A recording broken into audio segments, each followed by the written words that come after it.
Hi everybody, this is Bob the Canadian here. I attempted this live stream about an hour ago and it didn't work, but I'm giving it another go right now. I'm hoping that it will work smoothly today. I'm hoping to talk to you about, let me turn the volume down over here. Today I want to talk to you about how to use informal contractions in English. In English we have formal contractions, and you have probably seen those before. They're contractions like do not becomes don't. And let us becomes let's. But there are informal contractions as well.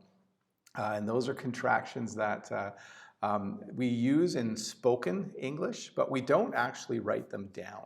And those are contractions you've probably heard before, like Lemme or Gimme.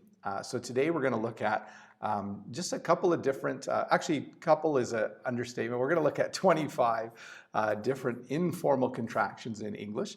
Some of them will probably be very, very familiar to you, and some of them won't. Hi Asma, thank you for coming back. I know you were here earlier at 4. And hopefully those of you that are watching the replay as well, just hope that you can enjoy this lesson. Before I get started though, I'm going a little too far ahead in my slide there. Before we get started though, if you're here for the first time, please consider clicking subscribe below. Hit the bell icon if you want to get notifications. And anyone who's enjoying this video, please give me a thumbs up. I wish you could give 2 thumbs up, but you can't. But a thumbs up would be awesome as well. I'm going to try and slow down my talking here. We'll get started. So one of the first informal contractions that you'll see is when we say gonna instead of going to. So when you hear someone say, I'm gonna do that, they're really supposed to be saying, I'm going to do that. And if you look at the slide that I have right here, I'm showing you what you will hear, and that is informal English. You would not write this down. And then a little further, you'll see what it actually means. So gonna, you'll hear in spoken English, but in written English, you'll hear going to. So let's look at a couple of examples of these.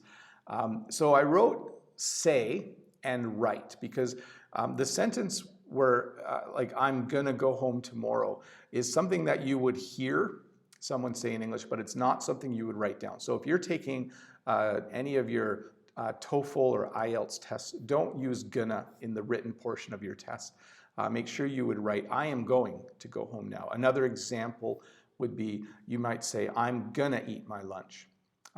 If you were to write this, you would definitely write, I'm going to eat my lunch. So that's gonna. Let's jump to the next one. I want to make sure I'm clicking the right keys here. So I'm going to do 25 of these. Hopefully you can stay with me. I know I'm already 3 minutes into the live stream, and I like to keep these as short as possible. But there's 25 of these coming up, and number 2 is wanna. So you'll hear people use the word, the informal contraction wanna, which means I want to. And let's look at some examples of this as well. So you might say, I want to go home. But if you were to write this formally, you would say, I want to go home. You might say, I want to eat my lunch. I'm so hungry. I want to eat my lunch right now. But you would formally, or in writing, say, I want to eat my lunch. Let's go to the next example, which is number 3 is kinda. And that is basically an informal contraction of kind of. And we'll look at some examples of that as well. And kinda means like a little bit. So if I say, I kinda like her, it means that I like her a little bit. And I would say, I kind of like her if I was used the formal method. Welcome Anderson. Thank you for the feedback. So I have Asma and Anderson here now. Thanks for coming out. So I would write, I kind of like her.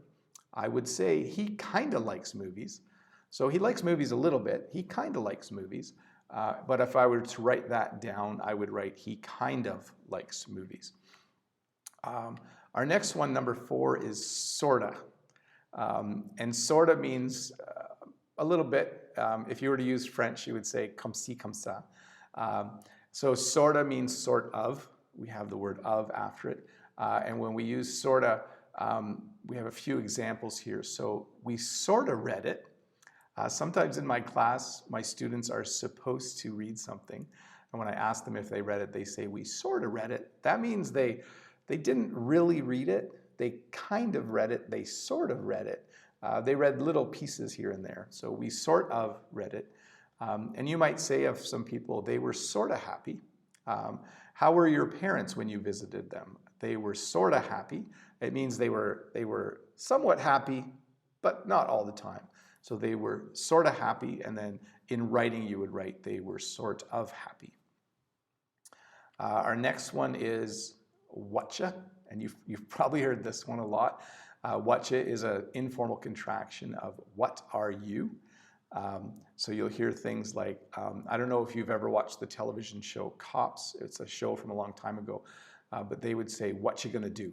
What you gonna do? Which means, what are you going to do? And let's look at some examples of whatcha. So you would say, what you doing?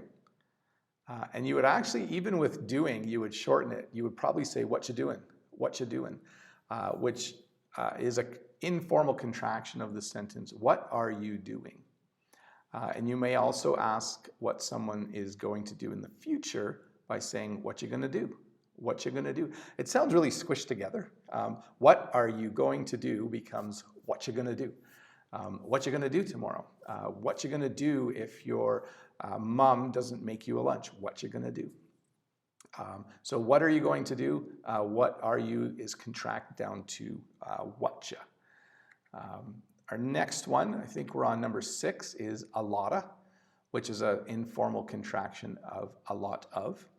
So you'll hear, I'm so happy my live stream's working well now, because earlier it just wasn't working. So you'll hear Alotta, but it means a lot of.